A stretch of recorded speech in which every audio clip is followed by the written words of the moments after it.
登记结婚那天，梦怡将我一个人丢在民政局，原因是她手下带的实习男秘书今天转正答辩，看不到她紧张，说不出话。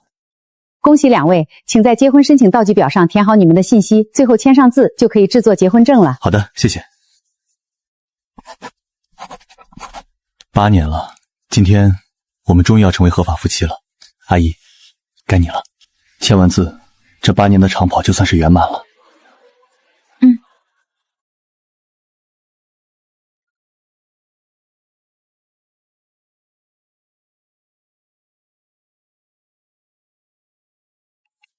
喂，小雨，怎么这个时候给我打电话？孟总，对不起，我知道您今天有私事，可是我实在不知道该找谁了。别着急，慢慢说，发生什么事了？我马上就要开始转正答辩了，可是我好紧张，我感觉自己快要窒息了。底下的评委眼神好可怕，我怕我搞砸了，怕给您丢脸。孟总，我该怎么办？小雨，你听我说，深呼吸，你就按照我们昨天晚上在办公室里演练的去讲。不用管评委的眼神，有我在，你不用怕任何人。可是您不在我身边，我心里真的没底。孟总，要是您能在台下看着我就好了，我只要看着您就什么都不怕了。您能来吗？如果不方便就算了，我不想因为我耽误了孟总的大事，我一个人也可以的，哪怕最后被淘汰。先喝口水，深呼吸，我马上就赶过去。真的吗？孟总，您真的愿意为了我赶过来？太谢谢您了。阿阳，我们明天再来盯进。江宇的转正答辩事关他的前途，他现在状态很不好，我必须得去公司一趟。明天再来。梦怡，你知不知道今天是什么日子？我们为了今天看了多少次黄历，选了多久的日子？不就是一个登记吗？哪天不能结？江宇现在很需要我，转正答辩是他人生的重要转折点，我作为老板不能不管他。从江宇进公司到现在才3个月，你为了他推掉了我们的8周年纪念日，为了他大半夜抛下发烧的我跑去机场接机，现在连领证你都要为了他推迟。你能不能成熟一点？你是在跟一个实习生争风吃醋吗？我都说了明天再来。梦怡，如果你今天离开，我们就分手。随你便，我先回公司，等你冷静下来再联系我。爸，我同意和唐映雪结婚。你应该没有准备，但我觉得结婚还是需要仪式感。这是来的路上临时买的，要是不喜欢，改天我们去国外重新挑。不用了，谢谢，我很喜欢。是时候跟过去告别了。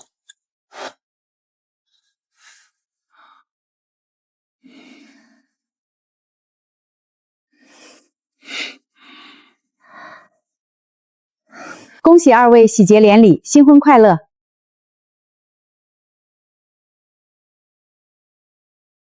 我现在住盛景园1栋，密码2002629，你随时可以搬过来。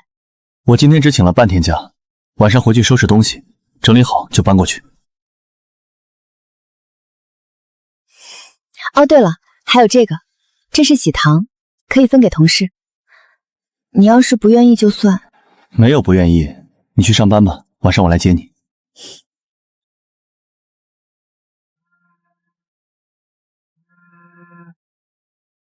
谢经理，5分钟后来我办公室一趟，汇报浅水湾项目进度。孟总，这是浅水湾项目的进度文件，您哪里不清楚？还在为早上的事儿生气？早上的事确实是我不对，等我出差回来，我们就去领证，正好这段时间筹备一下婚礼的事儿。早上还说明天，现在又变成了出差回来，你是不是觉得我就应该永远站在原地等你？谢一阳，我已经同意和你结婚，你还想怎么样？我不想怎么样，你放心，我已经结。孟总，这是需要签字的文件。正好谢经理也在，你们交接一下浅水湾的项目。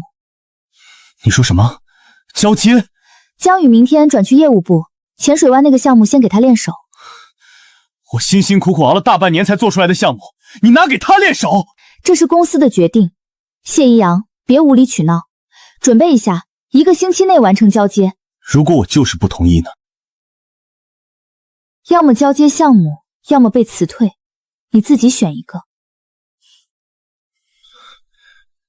孟总，要是谢经理不愿意就算了，我再学别的。小雨，不用担心，答应你的事儿，我一定做到。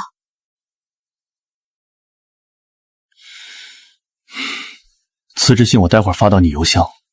离职前我不会跟他交接，离职后项目和我没关系，你随意。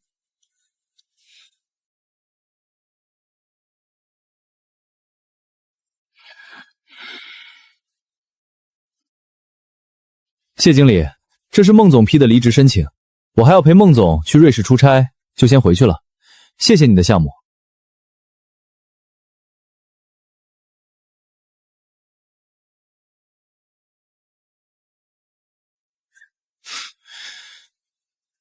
我出差这几天，你把婚期定一下，我回来就公布。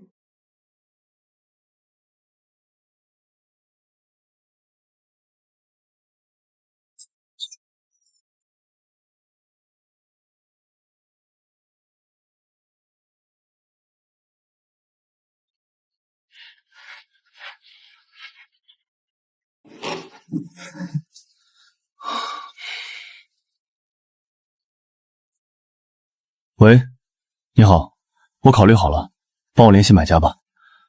等这套房子卖掉，我跟梦怡最后一点链接也就彻底断了。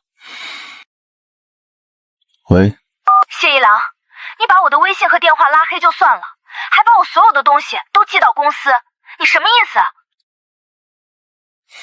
字面意思。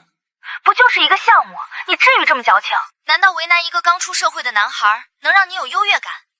如果你连这点事儿都要斤斤计较，结婚的事我需要重新考虑。我已经辞职了，那个项目你想给谁就给谁，与我无关。还有，结婚的事你不用考虑了。你什么意思啊？孟总，我忘记拿浴巾了，能不能麻烦您帮我拿一下？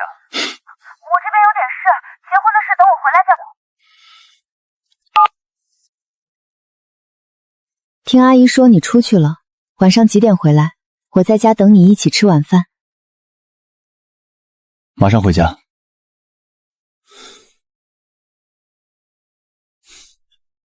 照片是拍摄角度问题，江宇天天年纪小，别乱传腮话，对他影响不好。居然忘记退群了，失策啊失策，委屈我的眼睛和耳朵了。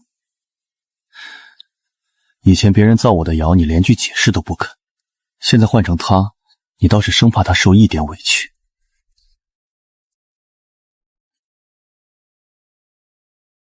经核查，浅水湾项目原负责人谢一阳交接的数据存在严重疏漏，导致客户遭受千万损失，予以通报批评，保留追究赔偿责任的权利。对不起大家，是我太信任交接数据了，我应该自己再核对一遍的。数据我走之前核对过，绝不可能出错。梦怡、江宇，你们想让我背着千万的黑锅，想得美！喂，梦怡，你应该很清楚，我给江宇的项目数据根本没问题。谢一阳，江宇的事业刚起步，不能让这件事毁了他。不能毁了他，所以就牺牲我，将脏水泼到我身上，是吗？你马上就要离职了，这件事不会对你有任何影响。这事儿你确实受了委屈，等结婚后我会补偿你的，通告已经发了，闹大只会让你更难堪。补偿？我要的不是补偿，我要的是公平。你也别怪江宇，他还要待在这个圈子里，履历不能有污点。好，我明白了。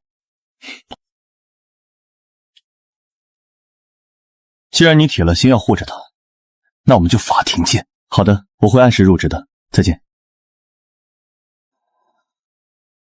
谢阳，你还要躲我到什么时候？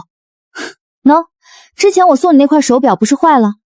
这个给你，你这几天作也作了，闹也闹了，现在也差不多该消停了吧？不用了，我已经买了新的。谢一阳，你别再作了行不行？我已经放下身段哄你了，你一个大男人这么小气，谢一阳，你不觉得丢人？算了，我今天不想跟你吵架，先上车，我们去领证，婚房就用我们现在住的房子。还有，你实在不喜欢江宇的话，以后就少去公司，专心在家当个家庭主妇，我养你。你爱和谁结婚就和谁结，跟我有什么关系？梦怡，我已经结婚了。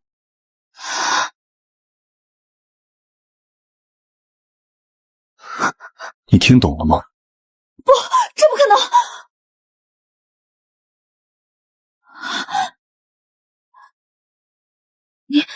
能！你说什么？你说什么？结婚？这不可能！谢一阳，你一定是骗我的，对不对？这戒指是你从地摊上买来糊弄我的吧？你为了气我，连这种谎都编得出来！梦怡，你发什么疯？放开我！我不放！我们在一起8年，整整8年，你那么爱我，怎么可能娶别人？你连我身边的男秘书都要吃醋，你怎么可能甘心去娶别人？梦怡，我已经不是以前那个谢一阳了，我结没结婚与你无关。谢一阳，我知道你一定还在因为浅水湾项目的数据事情生气，你觉得我偏袒了江宇，所以你故意戴个戒指气我，想逼我向你低头，对吗？我没有骗你，我也不是在气你，我真的……不信，我绝对不信！你不是要登记吗？好，走吧。之前领证的时候我不该丢下你，那确实是我不对，我认错还不行吗？走啊，我们现在就去领证。放开梦怡！梦怡，你冷静一点，你现在做这些没有丝毫意义，放手！我让你上车，不就是一张结婚证吗？我现在就给你，以后我也不会再让你等了。谢一阳，你闹脾气也要有个限度。看着他这副理所当然，甚至带着施舍的模样，我心里只觉得可悲。他永远都是这样，只要他勾勾手，我就该像条狗一样摇着尾巴跑回去。梦怡，你还不明白吗？你根本不是爱我，你只是忍受不了失去一个完全受他掌控的玩具。走，我们去领证。王叔，开车去盛世豪庭。梦怡，你就算把我绑过去也没用。我说过了，我已经结婚了，就在你为了江宇的打包把我扔在民政局的那天。你闭嘴！谢一阳，你以为编这种谎话就能报复到我吗？我先送你回盛世豪园拿户口本，今天就算是绑，我也要把你绑到民政局去把证领了。梦怡，已经晚了，你还不肯认清现实吗？他甚至没有发现，他自己说话的声音都在发抖。那个在商场上杀伐果断、高高在上的孟氏女总裁，原来在面临脱轨的掌控时，也会这般慌乱不堪。等拿了户口本，领了证，你想要什么补偿我都可以给你，就算你想回公司当副总，我也答应你。不用去盛世豪庭了，那套房子我已经卖了。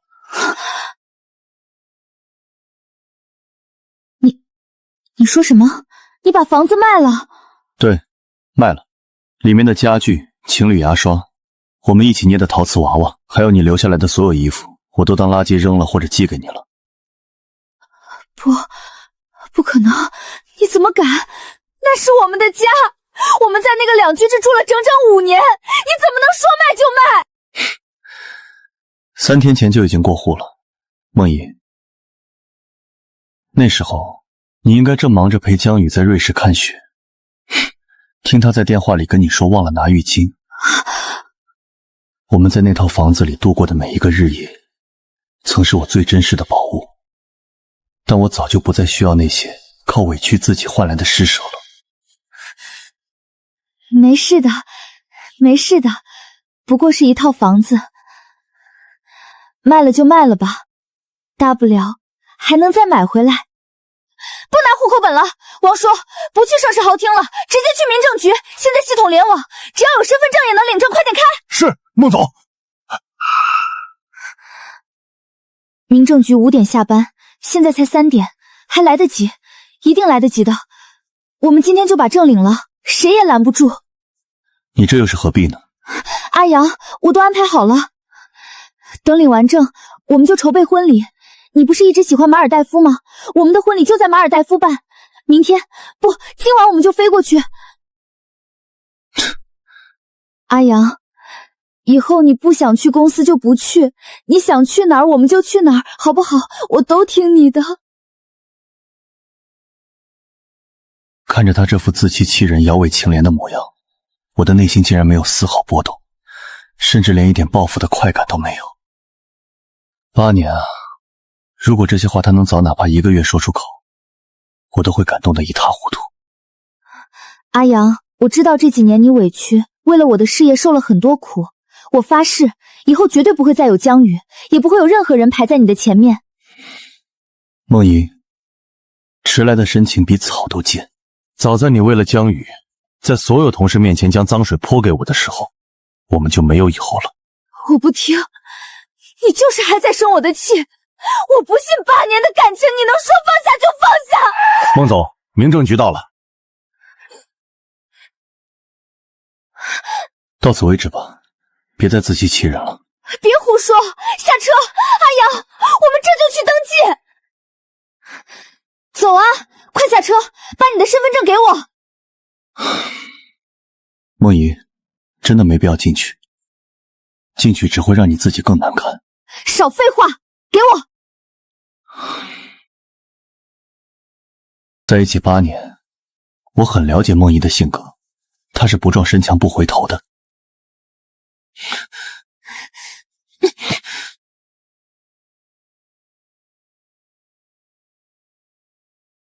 不到最后一刻，亲眼看到那个结果，他是绝对不会死心的。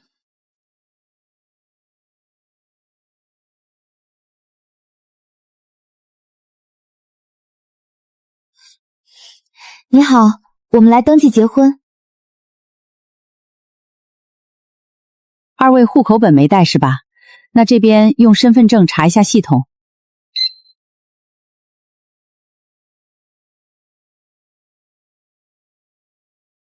这位女士，不好意思，你们这手续办不了。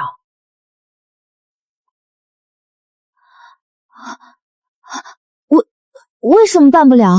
是不是他户籍状态没更新？不是没更新，是这位先生他的身份不支持登记。经查询，他在系统里已经登记结过婚了，已婚状态怎么跟您再登记一次？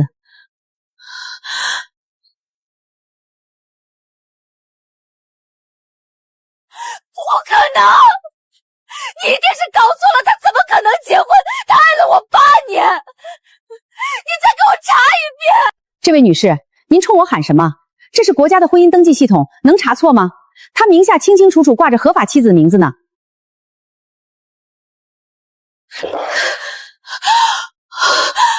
我说了你查错了，你们系统出 bug 了，他这几天根本就没有离开过深市，他去哪儿结婚？梦怡，够了，事情我早就跟你说清楚了，别在这里丢人现眼了。丢人？谢一阳，你说我丢人？谢一阳，你是不是花钱买通了系统黑客？你为了气我真的是什么手段都使得出来，你以为这样我就会相信，就会被你骗了吗？你可不要质疑我们的专业性，你自己睁大眼睛看清楚，配偶来写的明明白白，妻子姓名唐映刷，这还能造假吗？配偶唐映雪？不可能！7月3号上午10点05分，怎么会是那个时候？那是我为了江宇的转正答辩，将他一个人扔在民政局大厅后的1个小时。唐映雪是谁？你一定是跟他们合起伙来骗我的，对不对？我们在一起8年，你怎么可能转身就去娶别人？梦怡，你觉得我有多大的能力，能让民政局的工作人员，甚至连国家系统都跟我一起合谋来骗你？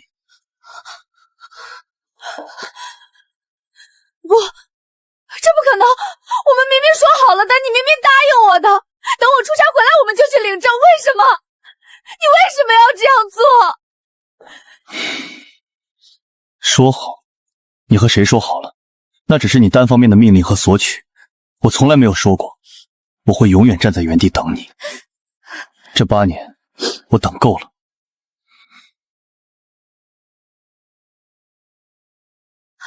站住！谢阳，你不许走！谢阳，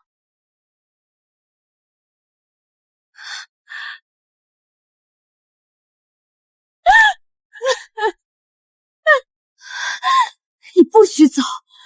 你现在立刻给那个叫唐映雪的女人打电话，把她给我喊过来，跟她离婚！你马上跟她离婚！我就当你是一时糊涂，是在跟我赌气。只要你现在跟她离婚，这件事我就当没发生过，听到没有？你是不是疯了？给我松手！别再胡搅蛮缠了，我们之间已经彻底结束了。谢阳，你听清楚，你如果不跟他离，我一定会让他在申氏待不下去，我会动用孟氏所有的资源，让他身败名裂，绝不让他好过。哪来的疯女人在口出狂言？还不快点放开我老公！我唐映雪的男人，什么时候轮到你在这里大呼小叫？我再说一遍，放开我老公的手，立刻松开！啊！你干什么？你凭什么打人？光天化日，纠缠有妇之夫，你的教养呢？没事吧？我才离开多大一会儿，怎么就被疯狗咬了？疼不疼？没事，就是被抓了一下。你怎么来了？不是说在公司等我吗？别担心我。我查了定位，看你在这儿耽搁了这么久，怕你遇到什么麻烦，就过来接你。事实证明，我来的刚刚好。我跟他8年了，你算什么东西也敢来打我？谢一阳，你们在干什么？你在我面前跟别的女人卿卿我我，他到底是谁？你跟我说清楚。他是谁？梦怡，你还不明白吗？她是我名正言顺的合法妻子。看着梦怡那副极度发狂的样子，我觉得十分可笑。她陪着江宇在雪山看雪的时候，怎么没想过我的感受？如今我身边有了真正护着我的人，她反而受不了了。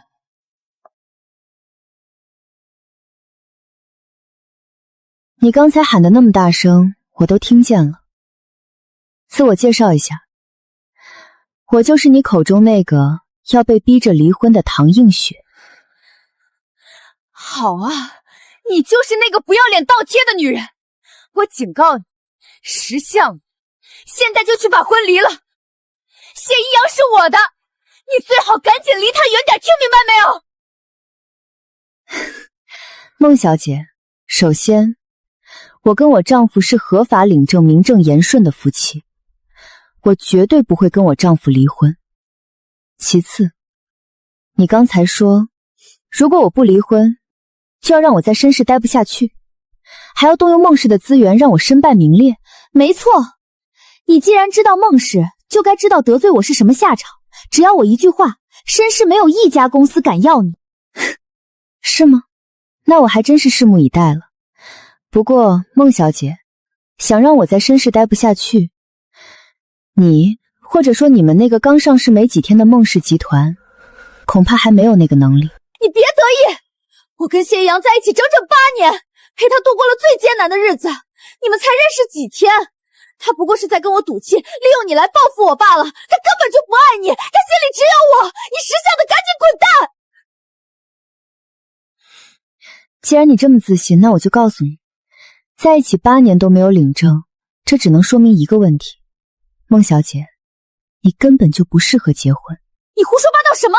你有什么资格在这里评判我？你说他利用我，抱歉，能被我丈夫利用，那是我的荣幸。至于他爱不爱我，这是我们夫妻之间关起门来的私事，就不劳孟小姐一个外人跑到大庭广众之下来操心了。看着唐映雪毫不退让地挡在我面前，将梦怡的骄傲粉碎，我第一次体会到了被坚定选择的踏实感。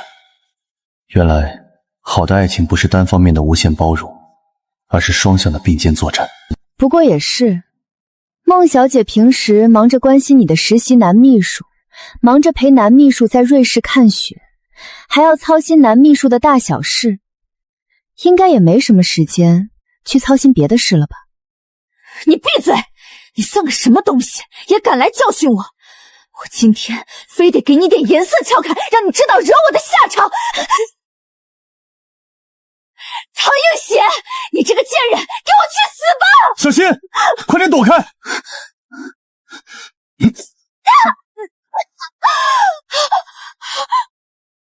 的腿，你们居然敢打我！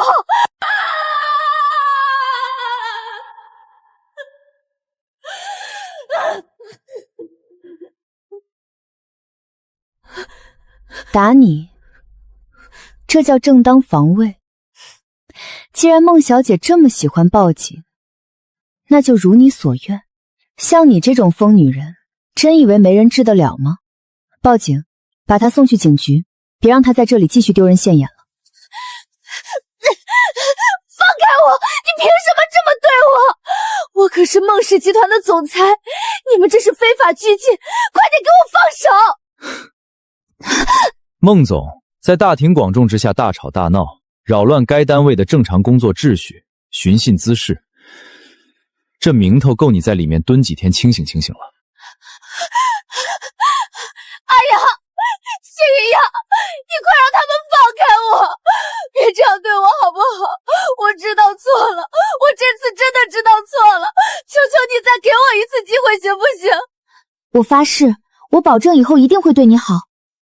你不喜欢江宇，我明天不，我今天回去就立刻辞退他。我向你保证，我再也不见他了。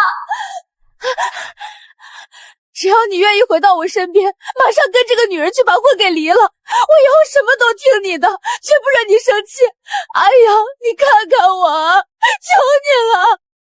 他以为用辞退江宇作为筹码，就能换回我8年的青春，可他忘了，我已经给过他无数次机会，是他自己亲手把我的心一点点摔碎的。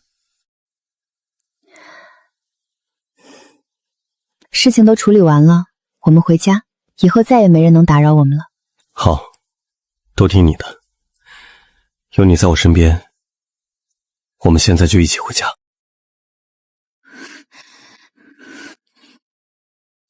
孟总，您受苦了，车已经备好了，公司那边一切暂时安稳，您先上车休息一下吧。这种地方实在不是您该待的，我们先回去再说。唐映雪，这3天在里面的账，我一定要跟他算清楚，我要让他100倍奉还。谢一阳呢？他这3天有没有找过我？他有没有问过我的情况？谢先生他并没有主动联系过公司，甚至连个电话都没有打过。不过，孟总，刚才法务部收到了一份加急快递。这是什么东西？赶紧给我看！是谢一良正式起诉我们公司侵犯他名誉权的起套书。他不知怎么弄到了浅水湾项目原始的数据备份，上面清楚记录了他交接时数据是完全正确的。孟总，谢一阳那边递交的证据太确凿了，对我们非常不利。法务部建议最好是私下和解，如果真的打起官司，公司声誉会受重创。想让我同意跟他们和解，他简直就是在做梦。真以为随便发一份起诉书过来，我就会被他吓到乖乖妥协认输吗？这种手段，这也太可笑了。孟总，这绝对不行啊！如果这案子真的去打官司，我们必输无疑。到时候如果法庭判决公司公开放报道歉，这对孟氏刚上市的声誉打击实在太大了。少废话，去告诉法务部准备应诉。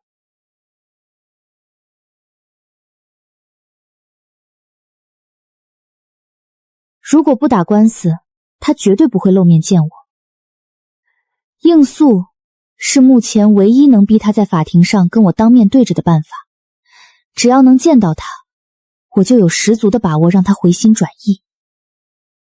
还有，立刻去给我查，必须查清楚那个叫唐映雪的女人的底细。不管用什么手段，都要把他的情况摸透，一点细节都不许言漏。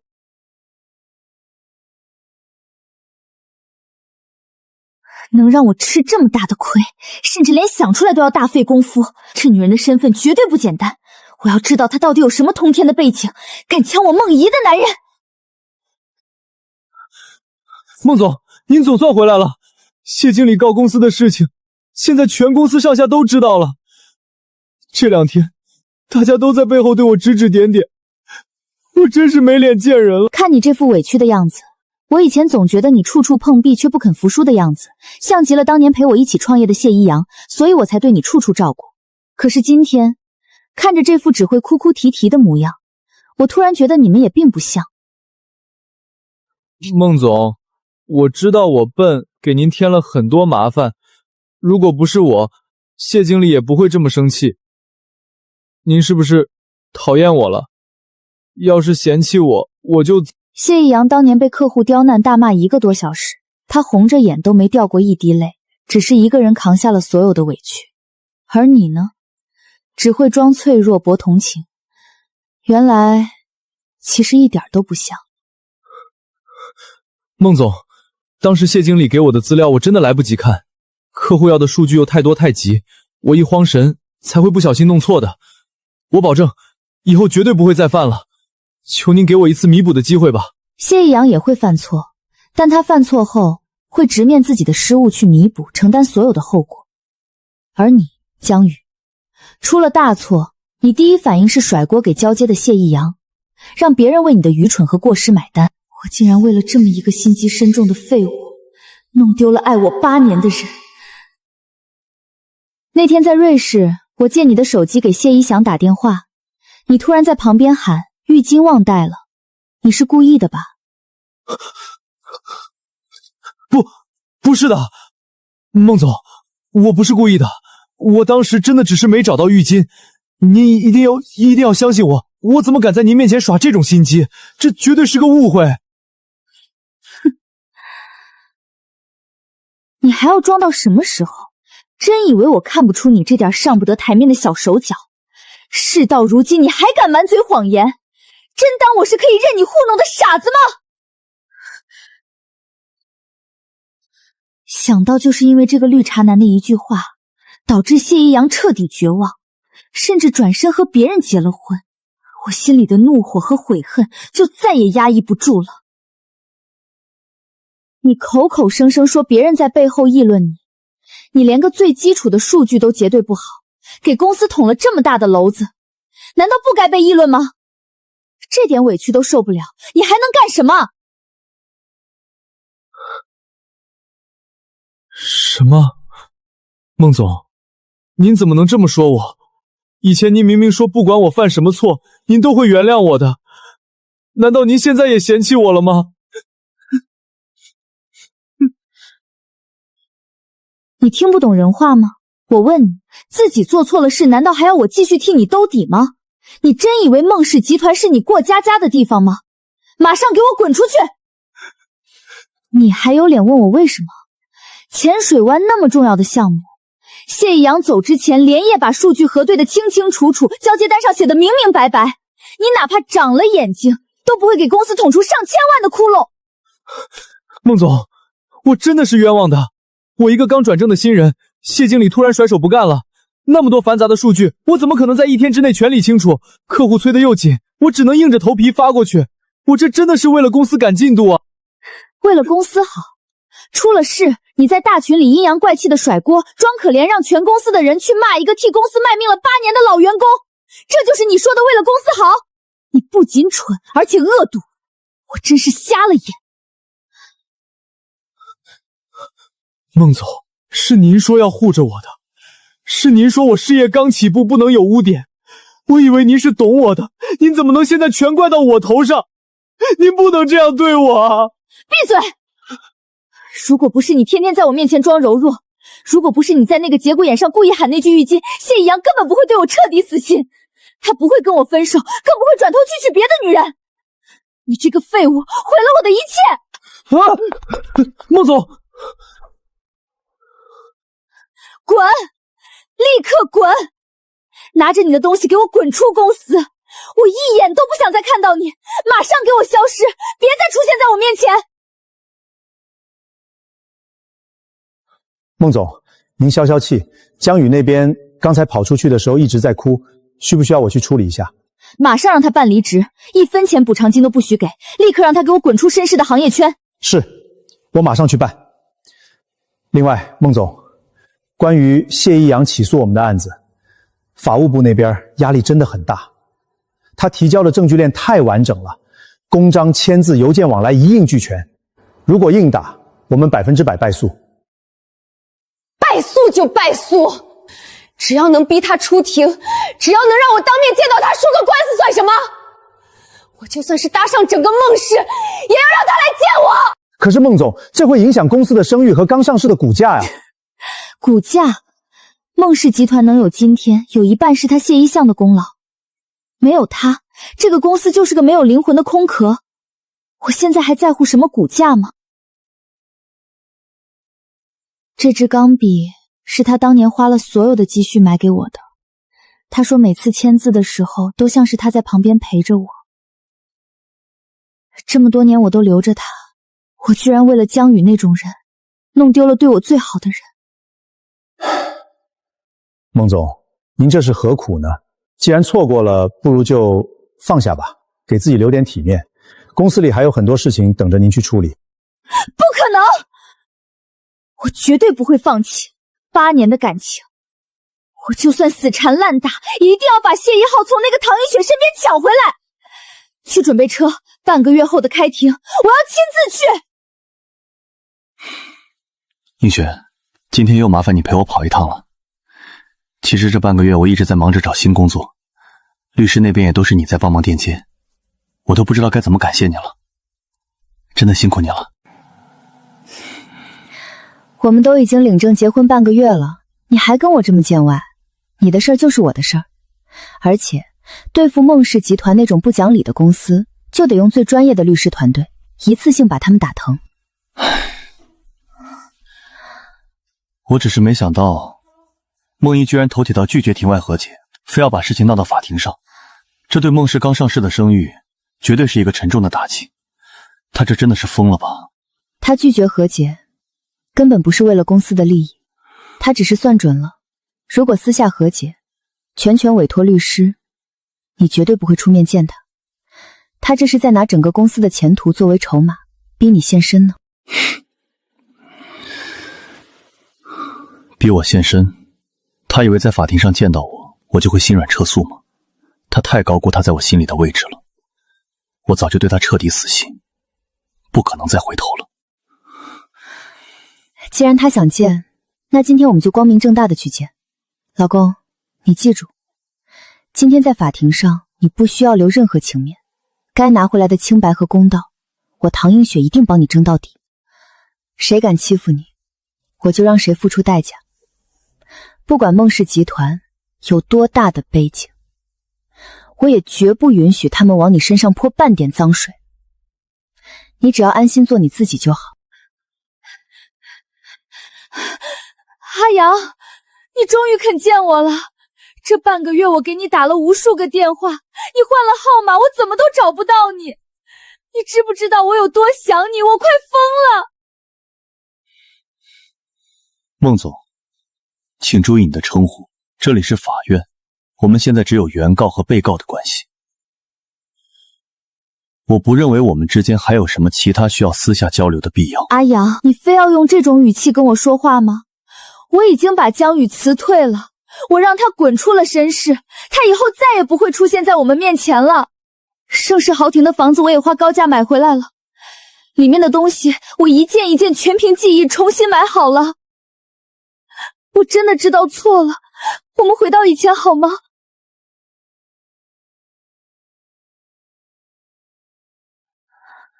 你买回来那是你的事，你辞退谁也是你的事，跟我有什么关系？不管你做什么，我们早就已经没有任何瓜葛了，别再白费力气。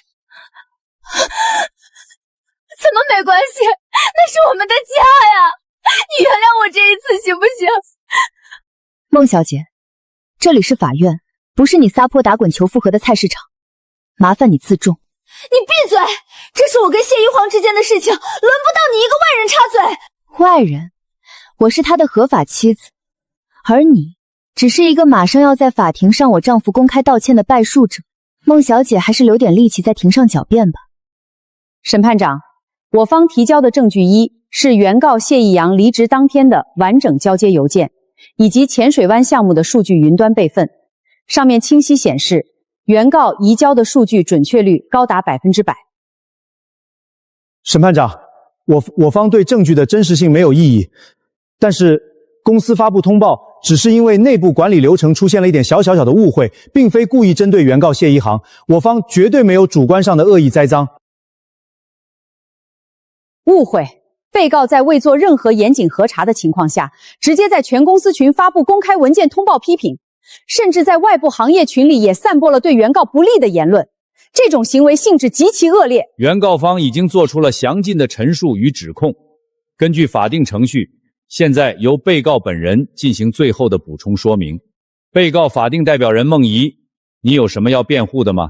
请直接针对案件事实发言。阿阳，我承认通报的事情确实是我冲动了，我可以在全公司面前向你道歉，但你能不能别把事情做得这么绝？你真的要让我在法庭上身败名裂吗？求求你了。被告，请端正你的态度，针对案件事实进行陈述，不要谈论与本案无关的私人感情。这里是庄严的法庭，如果你继续发表与案件无关的言论，本庭将依法制止你。综上所述，被告孟氏集团在未查明事实的情况下，公开发布不实通报，严重侵犯了原告谢一阳的名誉权，给原告造成了不可挽回的职业声誉损失。本庭现在宣判被告孟氏集团败诉，判令被告于判决生效之起3日内，在孟氏集团官方网站及公司全员群内公开发布向原告谢一航的道歉声明，澄清事实，消除恶劣影响。同时，判被告赔偿原告精神损害费及名誉损失费共计人民币5000元。如对本判决有异议，可在15日内提起上诉。现在宣布退庭。阿阳，你听见了吗？法官判我赔你5000块钱，我给你5万、50万、500万都可以，只要你愿意理我，哪怕你要我整个孟氏集团都可以。孟总，我要的从来就不是钱，而是属于我的清白。现在清白我拿回来了，我们之间彻底两清了，不要再白费心机做这些无聊的戏码了。两清？不可能！8年的感情，你陪我吃过那么多苦，熬过那么多夜，怎么可能一张判决书就两清？我不接受这个结果，我死都不会跟你两清的！接不接受那是你的事儿，麻烦孟总记得按时发布道歉声明，否则我不介意申请法院强制执行。别逼我把事情做得太绝，到此为止吧。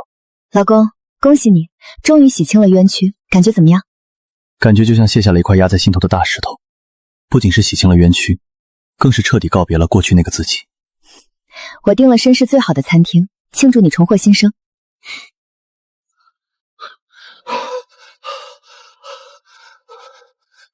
孟总，不好了，出大事了！我刚突然查清楚了那个唐映雪的真实背景。查清楚了又怎么样？不就是家里有点臭钱，雇得起几个保镖吗？难道他还能在绅士说一不绕，执掌生杀不成？孟总，他不是有点钱那么简单啊，他是绅士龙头企业唐氏集团的现任执行总裁。你说什么？唐氏集团？那个把控了绅士一半经济命脉，随便动动手爪就能引发行业地震的唐氏？对，就是那个唐氏。唐氏的体量是我们孟氏的10倍以上。他要是想捏死我们公司，真的比捏死一只蚂蚁还容易。孟总，我们这次是真的惹错人了。怎么会这样？难怪他上次能把我带走处置，连律师都束手无策，甚至连保释都不允许。难怪他敢当众打我的脸，身边随时跟着那么多顶级的职业保镖，他竟然是唐氏的总裁。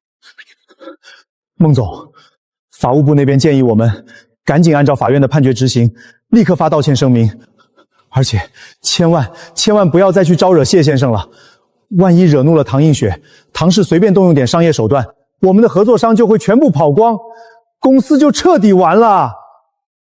让我放弃谢一良，绝不可能！孟总，您清醒一点吧，现在已经不是争风吃醋的感情问题了，这是关乎孟氏集团生死存亡的大事啊！你给我闭嘴！谢一阳爱了我8年，他的心软我比谁都清楚。唐映雪再有钱又怎么样？只要我低头认错。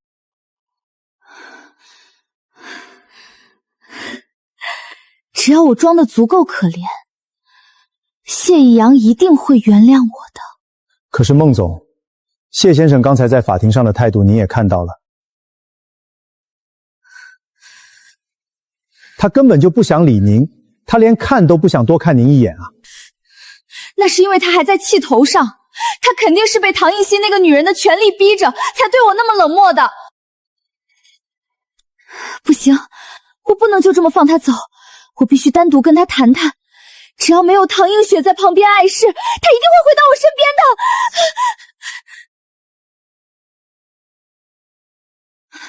谢一阳，你给我站住！孟小姐，你还有完没完了？法院的判决书还没拿够，想再收一张骚扰的律师函吗？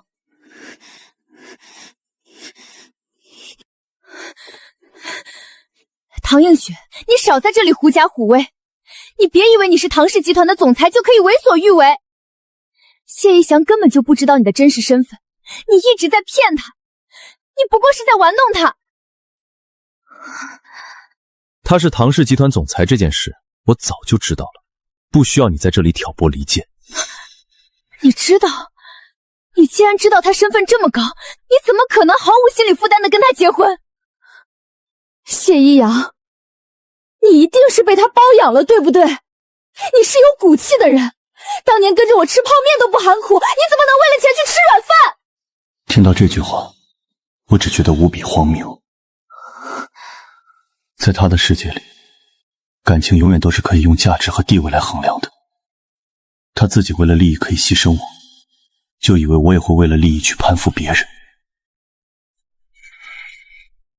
梦怡，你的脑子里除了钱和算计，到底还剩下什么？我跟妍妍是合法夫妻，我们之间的感情不需要向你这个外人汇报。听清楚了吗？我老公不需要你的廉价同情，更不需要你的指手画脚。保镖，拦住他，别让他再靠近，脏了我老公的眼睛。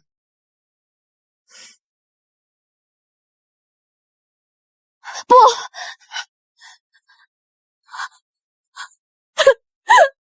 海洋，你不能这么对我！这半个月我天天都在反省，我真的认清了，我爱的人是你，我不能没有你啊！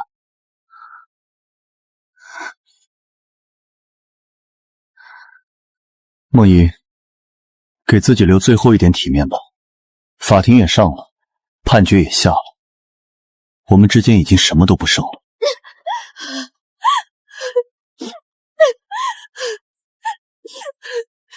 怎么会什么都不剩？我们有8年的回忆啊！你忘了当初创业的时候，我们为了省钱吃一碗泡面吗？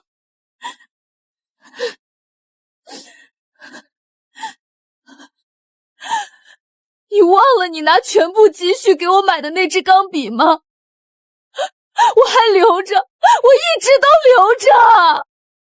过去的谢一阳已经死了，被你亲手扼杀在一次又一次的敷衍和背叛里。现在站在你面前的是唐映雪的丈夫。哎呀，我把孟氏集团1半的股份都转给你，我什么都给你。孟小姐，你的公司马上就要被我唐氏收购了，那1半的废纸股份，你还是留着给自己垫棺材底吧。老公，你要是不想理他，我们现在就离开。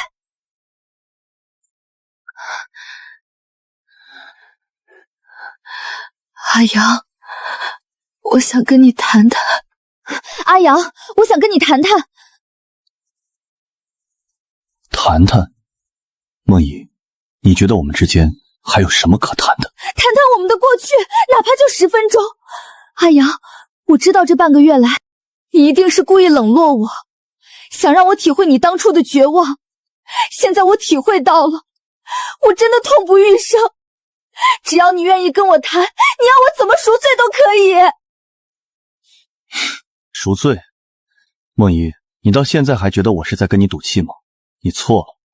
当你把我留在民政局，跑去陪江宇的那一刻起，你在我心里就已经死了。活人是不需要死人来赎罪的。不，你骗我！如果你心里没我，你为什么还要留着我以前送你的那块表？孟小姐，你可能误会了，那块表早在你让他滚上车的那天被摔得粉碎，进了垃圾桶。他现在戴的表是我去瑞士为他定制的。梦怡，别再来恶心我了，这是我最后一次对你说话。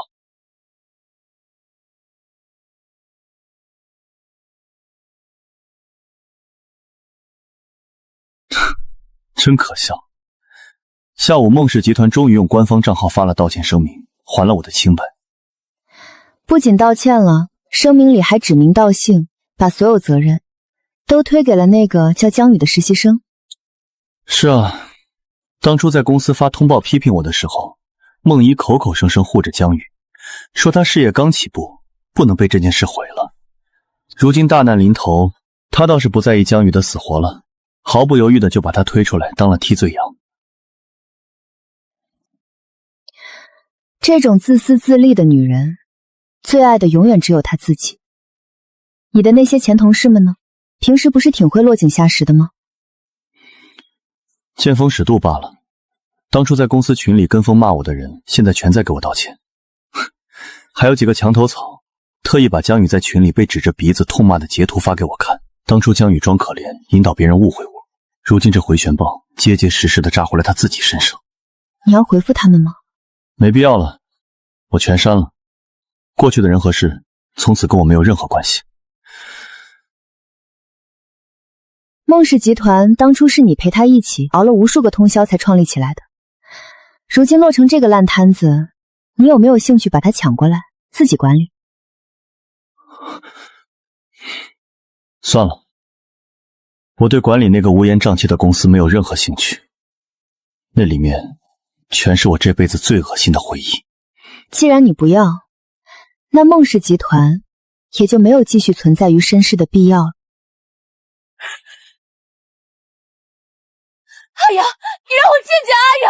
让云雪疯了，他放出消息封杀了我们，合作商全跑了，孟氏已经破产了。阿阳，你帮我求求情好不好？退后，唐总吩咐过，任何人不得靠近谢先生，特别是你，滚远点。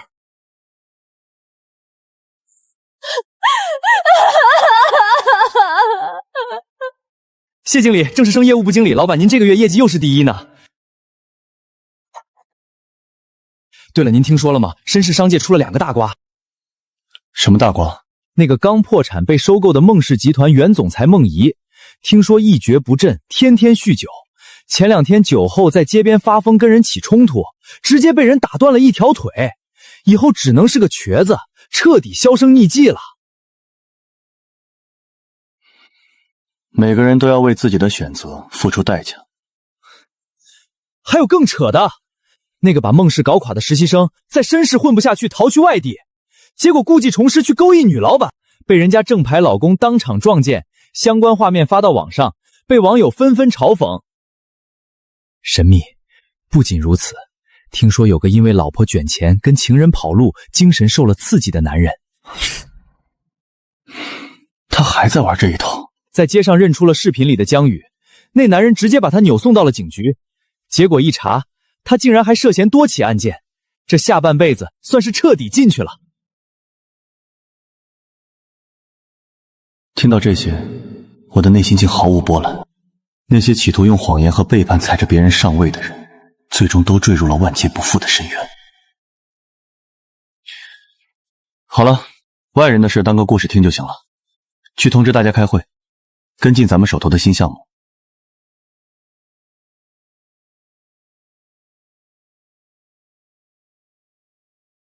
这是我上个月随口提过一次的那个牌子的墨镜，绅士根本没货，你从哪弄来的？托朋友从国外专门带回来的，庆祝我们家谢经理今天正式升职加薪。谢谢，我很喜欢。跟我还这么客气干什么？你在新公司凭自己的本事站稳了脚跟，这是你应得的奖励。映雪，我说的谢谢，不仅仅是因为礼物。谢谢你在我最绝望、最狼狈的时候，稳稳地接住了我。谢谢你对我这份无微不至的用心，更谢谢你毫不犹豫地来到我身边，给了我一个真正的家。傻瓜，往后余生，我都陪你一起走。从此，过去的背叛与伤害皆如云烟消散，而我牵着我最爱的人，在这春暖花开的日子里，勇敢向前。